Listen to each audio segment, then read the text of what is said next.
Shri N Sreekumar, ഇപ്പോഴും ഷാഫി പറമ്പിലിനെ തല്ലിയത് പോലീസാണെന്നോ ലാത്തി കൊണ്ടാണ് അദ്ദേഹത്തിന് മൂക്ക് പൊട്ടിയതോ എന്ന് CPM സ്ഥിരീകരിക്കുന്നില്ല. അത് അന്വേഷണത്തിൽ തെളിയട്ടെ എന്നുള്ളതാണ്. ഈ ചില ദൃശ്യങ്ങൾ പുറത്തു വരുന്നുണ്ടെങ്കിലും അതുകൊണ്ട് തന്നെയാണ് എന്ന് അവർ അംഗീകരിക്കുന്നില്ല. അത് ഈ പറയുന്ന പോലീസ് നേരത്തെ ലാത്തി ഉപയോഗിച്ചില്ല എന്ന് പറഞ്ഞു. ലാത്തി ഉപയോഗിക്കുന്ന ദൃശ്യങ്ങൾ നിർഭാഗ്യവശാൽ കോടതിയിലാണ് പുറത്തു വന്നു. അതവിടെ നിൽക്കട്ടെ. പോലീസ് തല്ലിയതുകൊണ്ടാണ് ഈ പരിക്കേറ്റത് എന്നുള്ളത് സ്ഥിരീകരിക്കുന്നില്ല. രണ്ടാമത് ശ്രീ PM ആർഷോ പറഞ്ഞ രണ്ടു കാര്യങ്ങൾ. ഒന്ന്, അവിടുത്തെ ഒരു പോലീസുകാരന് ഗുരുതരമായി പരിക്കേറ്റിട്ടുണ്ട്. അദ്ദേഹത്തിന്റെ കണ്ണിന് കാഴ്ച നഷ്ടപ്പെട്ടിട്ടുണ്ട് എന്നുള്ളതാണ് മനസ്സിലാക്കാൻ കഴിയുന്നത്. MSF പ്രവർത്തകർ നടത്തിയ കല്ലേറിലാണ് ഇടത് കണ്ണിന് ഗുരുതരമായി പരിക്കേറ്റത്. ആ നിലയ്ക്ക് പോലീസിനെ ആക്രമിക്കുക എന്ന് പറയുന്നത് അംഗീകരിക്കാൻ കഴിയാത്ത ഒന്നാണ്. ഇന്നിപ്പോ യൂത്ത് കോൺഗ്രസിന്റെ നേതാവ് അഡ്വക്കേറ്റ് അബിൻ വർക്കി ഈ പറയുന്ന സമയത്ത് ഈ ബൈജു അവിടുത്തെ SP ബൈജു അദ്ദേഹം തിരുവനന്തപുരത്ത് കമ്മീഷണർ ആയിരിക്കുന്ന സമയത്ത് എന്താണ് KSUവിന്റെ മാർച്ചിൽ സംഭവിച്ചതെന്ന് ഓർമ്മയുണ്ടാകണം. ആ ക്രിയ ഞങ്ങൾ മറന്നിട്ടില്ല എന്നൊക്കെ പറയുന്നുണ്ട്. അപ്പോൾ പോലീസുകാരെ സമരത്തിനിടയ്ക്ക് കയറി ക്രിയ ചെയ്യാൻ പോകുമ്പോൾ അവർ ചിലപ്പോൾ തിരിച്ചു കൊടുത്തു എന്ന് വരും. അത് പോലീസും സമരക്കാരും എന്നുള്ളതല്ല, വളരെ വ്യക്തിപരമായി അങ്ങോട്ടും ഇങ്ങോട്ടും ഉണ്ടാകുന്ന സാധനമായിരിക്കും. വ്യക്തിപരമായ വൈരാഗ്യങ്ങൾ അല്ലെങ്കിൽ ഈ പറയുന്ന കൊടുക്കൽ വാങ്ങലുകൾ വെച്ച് പുലർത്തിയാൽ വ്യക്തിപരമായി വാങ്ങിക്കെട്ടേണ്ടിയും വരും. അതിന് ഒരു സംവിധാനത്തെ കുറ്റം പറയാൻ പറ്റുമോ എന്ന് എനിക്കറിയില്ല. അങ്ങേക്കറിയാമെങ്കിൽ പറയണം. രണ്ടാമത്തെ കാര്യം, മാധ്യമപ്രവർത്തകർക്ക് നേരെ നടന്ന അക്രമമാണ്. ഇന്ന് അവിടെ ഒരു വനിതാ മാധ്യമപ്രവർത്തകരുടെ മൈക്ക് പിടിച്ചു വാങ്ങാൻ അടക്കമുള്ള ശ്രമം ഉണ്ടായി എന്നൊക്കെ പറയുന്നു.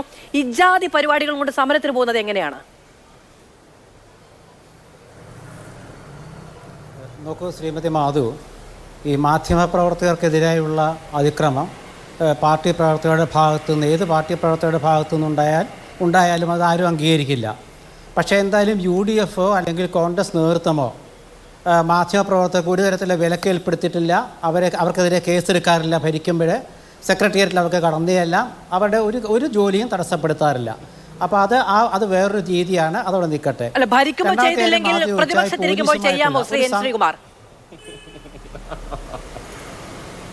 ഞാൻ പറഞ്ഞത് മനസ്സിലായല്ലോ. പാർട്ടി പ്രവർത്തകർ അങ്ങനെ ചെയ്തിട്ടുണ്ടെങ്കിൽ അത് തെറ്റാണ്.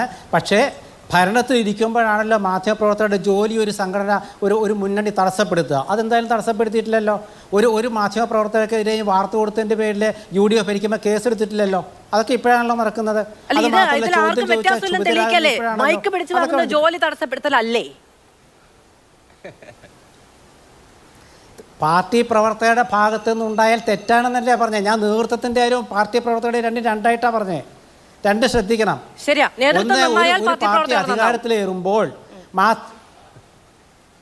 ഒരു പാർട്ടി അധികാരത്തിലേറുമ്പോൾ ആ ഗവൺമെൻറ് മാധ്യമപ്രവർത്തകർക്ക് വിലക്കേർപ്പെടുന്നത് ഒരു കാര്യം.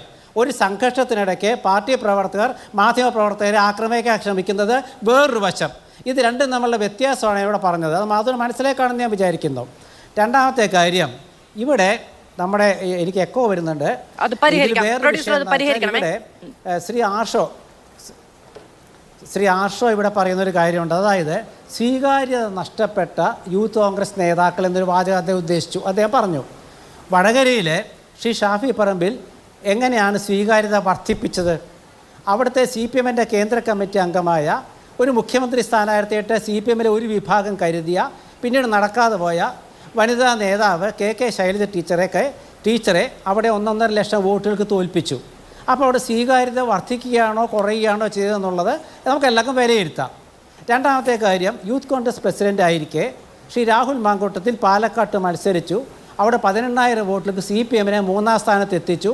അത് സ്വീകാര്യതയാണോ അസ്വീകാര്യതയാണോ എന്ന് ജനത്തിന് തീരുമാനിക്കാം.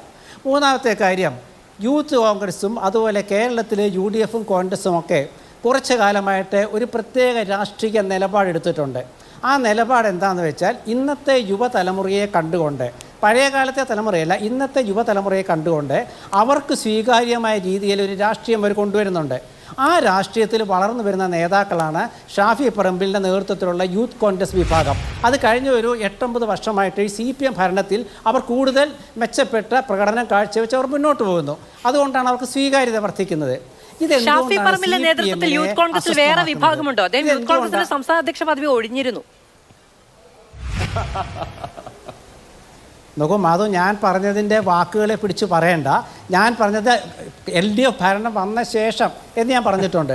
LDF ഭരണം വന്ന ശേഷം യൂത്ത് കോൺഗ്രസിൻ്റെ പ്രസിഡന്റ് ഉണ്ടായാലും ഇല്ലെങ്കിലും KSU കാലം തൊട്ട് ഷാഫി പറമ്പിലും അതുപോലെ തന്നെ ഒരു യുവജന നിര, ഇവിടെ ഇരിക്കുന്ന അഭിജിത്ത് ഉൾപ്പെടെ ഒരുപാട് നേതാക്കൾ, അബിൻ വർക്ക്, ഞാൻ പേരൊന്നും പറയുന്നില്ല, അങ്ങനെ ഒരുപാട് പേരുടെ നിര അതിലുണ്ട്.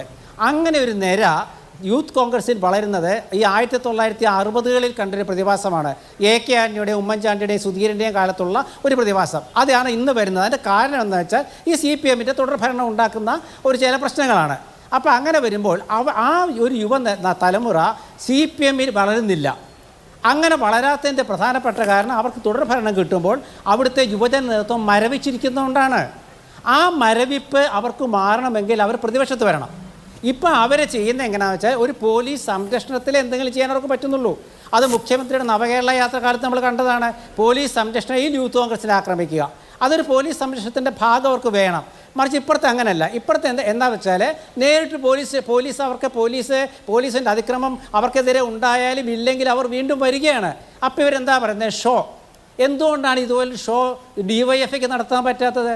ഷാഫി പറമ്പിൽ ഷോ നടത്തുന്നത് ശരി, ആ ഷോ എന്തായാലും ജനങ്ങൾ അംഗീകരിച്ചല്ലോ. എന്തുകൊണ്ട് DYFI നേതാക്കൾക്ക് ഷോ നടത്താൻ പറ്റുന്നില്ല? അങ്ങനെ ഷോ നടത്താൻ പറ്റാത്തത് അവർ പ്രതിപക്ഷത്തിരുന്ന് അവർ മരവിച്ചു പോയത് കൊണ്ടാണ്. ആ മരവിപ്പ് മാറ്റാൻ കോൺഗ്രസിന് കഴിയില്ല, അത് CPM-നെ കഴിയുള്ളൂ. അതിൽ വേറെ വിഷയം എന്താ വെച്ചാൽ ഇവിടെ ഇപ്പോൾ ഇന്നത്തെ ഇപ്പോൾ ശ്രീ ആഷോ പറഞ്ഞ കാര്യവും നേതാക്കൾ പറഞ്ഞ കാര്യവും വ്യത്യാസമുണ്ട്. ഇന്ന് ഗോവിന്ദ മാഷ് എന്താ CPM സംസ്ഥാന സെക്രട്ടറിയാണ്, അദ്ദേഹം എന്താ പറഞ്ഞാൽ അറിയാമോ?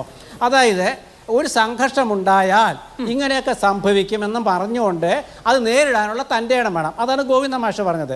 ശിവൻകുട്ടി പറഞ്ഞത് ഒരു സമരം ഉണ്ടായാൽ അടിയുണ്ടാകും, തിരിച്ച് പ്രതികരിക്കും, അതുണ്ടാകും. ഇത് രണ്ടും നല്ല കാര്യങ്ങളാണ്. പക്ഷേ മൂക്കിൽ നിന്ന് വന്ന വെള്ളത്തിന് ചുമന്ന നിറമാണെന്നൊക്കെ പറഞ്ഞു വരുമ്പോൾ എനിക്ക് മാധുവിനോട് അഭ്യർത്ഥിക്കാനുള്ള എൻ്റെ സമയം എനിക്കിനി തരണ്ട. അതും കൂടെ ആഷോയ്ക്ക് കൊടുത്താൽ ആഷോ എത്രയും ന്യായീകരിക്കുന്നോ അത്രയും ജനങ്ങൾക്ക് കോൺഗ്രസിന് നല്ലതാണ്. കാരണം ഒരു ചുമന്ന വെള്ളം മൂക്കിൽ നിന്ന് വരിക എന്നൊക്കെ പറഞ്ഞാൽ അർത്ഥം എന്താണ്? നമ്മൾ ഒരു സംഘർഷത്തിൽ DYFIക്കാരൻ അടി കിട്ടിയാൽ ഇത് തന്നെയാണ് ചിലപ്പോൾ യൂത്ത് കോൺഗ്രസ്സുകാരും പറഞ്ഞതിരിക്കും. പക്ഷേ ഇതൊക്കെ കാണുന്ന ജനങ്ങൾ എന്താ പറയുക? പോലീസുകാർ തല്ലി എന്നുള്ളതാണ്. അപ്പോൾ പോലീസിൻ്റെ മർദ്ദന പ്രതിപക്ഷത്തിരിക്കുമ്പോൾ കിട്ടുന്നുള്ള സ്വാഭാവികമാണ്. പക്ഷേ ഒരു വ്യക്തിക്കെതിരെ, ഷാഫി പറമ്പിലിനെതിരെ എന്തുകൊണ്ടാണ് CPM ഇങ്ങനെ അവരുടെ ഒരു രാഷ്ട്രീയ ആയുധം ഇങ്ങനെ നീട്ടിക്കൊണ്ടിരിക്കുന്നത്? പാലക്കാട് ജില്ലാ സെക്രട്ടറി പറഞ്ഞൊരു വളരെ മോശമായ പരാമർശം നടത്തിയല്ലോ ഷാഫി പറമ്പിലിനെ കുറിച്ച്. എന്തായിരുന്നു എൻ്റെ ആവശ്യം? പാർട്ടി അത് ഏറ്റെടുത്തില്ലല്ലോ. അപ്പോൾ അവിടെ എന്തുകൊണ്ടാണ് അവിടെ ആരാ ഷോ നടത്താൻ നോക്കിയേ?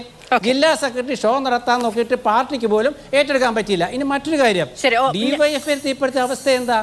DYFIയുടെ ഒരു പ്രമുഖനായ നേതാവിനെ DYFIക്കാർ തന്നെ മർദ്ദിച്ച് അതിപ്പോൾ കേസാണല്ലോ. ഇപ്പോൾ പാർട്ടി തള്ളിപ്പറഞ്ഞു DYFIക്കാർ, അത് വേറെ വിഷയം. പക്ഷേ ഞാൻ ഒരു കാര്യം പറയുന്നത്, തുടർച്ചയായ ഭരണം കിട്ടുമ്പോൾ യുവനിരയുണ്ടെങ്കിൽ അവർക്ക് അവരുടെ ആ ഒരു സമരവീര്യം നഷ്ടപ്പെടും, അവർ നിരാശരാകും. നമ്മൾ രണ്ടാം ഘട്ടത്തിലേക്ക് പോവുകയാണ്. ആദ്യ ഘട്ടത്തിലെ പോലെ വിപുലമാക്കരുത്, ചുരുക്കി പറയണം.